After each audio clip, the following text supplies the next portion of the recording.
बापू भवन परीक्षा केंद्र पर हुए हंगामे के बाद आज बीपीएससी चेयरमैन ने यह ऐलान कर दिया है कि वहां पे जो भी 12,000 अभ्यर्थी थे उनके परीक्षा रद्द किए जाते हैं। वो अगली डेट का इंतजार करें, उन्हें दोबारा परीक्षा में बैठने का अनुमति मिलेगा। लेकिन अभी फिलहाल परीक्षा रद्द कर दी गई है। खूब हंगामा बरपा था। आपको याद होगा किस तरीके से पटना डीएम ने वहां पे एक अभ्यर्थी को थप्पड़ भी जड़ दिया था और उसके बाद जो मामला था एकदम से राजनीतिक मोड़ ले चुका था। तेजस्वी यादव से लेकर तमाम नेताओं का इसके ऊपर बयान भी आया था और कई तरीके के बवाल काटे गए थे।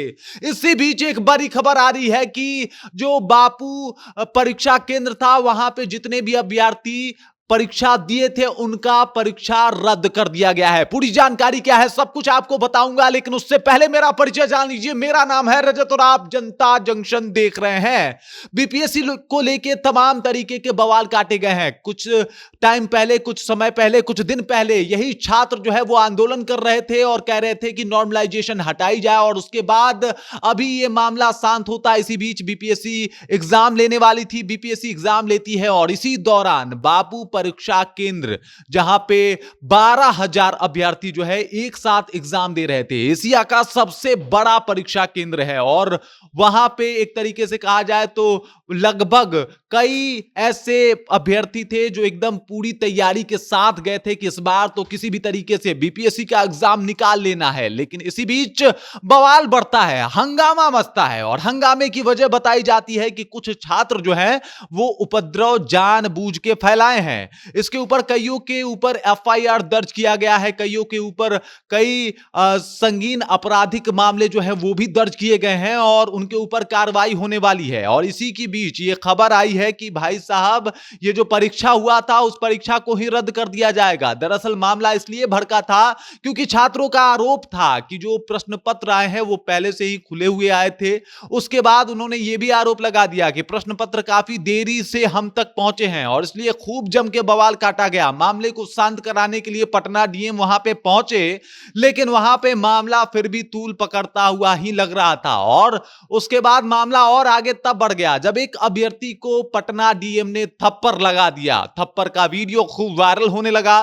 तेजस्वी यादव से लेकर तमाम जो भी विपक्ष के नेता थे सबने निशाने भी साधे, कहा कि भाई साहब बिहार में पेपर ही लीक नहीं हो रहा बल्कि सरकार ही लीक हो गई है। मतलब सरकार को भी टारगेट किया जाना शुरू हो गया था और कई तरीके के बवाल काटे जा रहे थे। स्टूडेंट का मानना था कि भाई साहब ये फेयर एग्जाम नहीं हुआ है और इसको लेके बीपीएससी के जो चेयरमैन है रवि मनु भाई परमार ने इन्होंने प्रेस कॉन्फ्रेंस बुला के इस बात को बता दिया है कि चलिए भाई 12,000 जो परीक्षार्थी थे जो वहां पे एग्जाम दिए थे उनके लिए अब अलग से एग्जाम की व्यवस्था कराई जाएगी। वो एक बार फिर से एग्जाम देंगे, उनके लिए व्यवस्था पूरी हो जाएगी। लेकिन ये जो एग्जाम रहा वो रद्द किया जाता है। अगली तारीख के बारे में जब पूछा गया तो उन्होंने बताया है कि अगली तारीख का नोटिफिकेशन भी जारी कर दिया जाएगा। लेकिन फिलहाल आप इतना जान लीजिए कि बापू परीक्षा भवन पे जितने भी परीक्षार्थी, कुल 12,000 परीक्षार्थी जो एग्जाम देने गए थे उनकी परीक्षा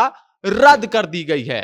रद्द करने का कारण वही हंगामा, वही जिस तरीके का माहौल बना था, जिस तरीके से वहां पे छात्रों ने, अभ्यर्थियों ने बवाल काटा था, इसी को माना जा रहा है। कुछ वीडियोस भी आए हैं सामने, उसी के आधार पे छात्रों की गिरफ्तारी भी हो रही है। बताया जा रहा है कि उनकी उद्दंडता की वजह से ही यह मामला इतना ज्यादा कहीं ना कहीं हाथ से निकल गया और इसी वजह से चेयरमैन को आके प्रेस कॉन्फ्रेंस करके यह बताना पड़ा कि भाई साहब परीक्षा जो है वो रद्द किया जा रहा है, आप लोग को फिर से मौका मिलेगा। साथ ही साथ वो लोग भी अब परेशान है जो जिनका वीडियो जो है वो वायरल हो रहा है, जो लोग उस हंगामे में थे, क्योंकि उनके ऊपर कई सारे आरोप लगाए जा रहे हैं, उनकी गिरफ्तारी हो रही है और इस तरीके की बातें हो रही है। बाकी इस खबर को लेके, इस जानकारी को लेके और जिस तरीके का फैसला आया है बीपीएससी की तरफ से, इस बात को लेके आप क्या सोचते हैं, आपके जहन में क्या कुछ चल रहा है, कृपया कमेंट कीजिए और अपना विचार हम तक पहुंचा दीजिए। बाकी आप देख रहे हैं जनता जंक्शन और मेरा नाम रजत है।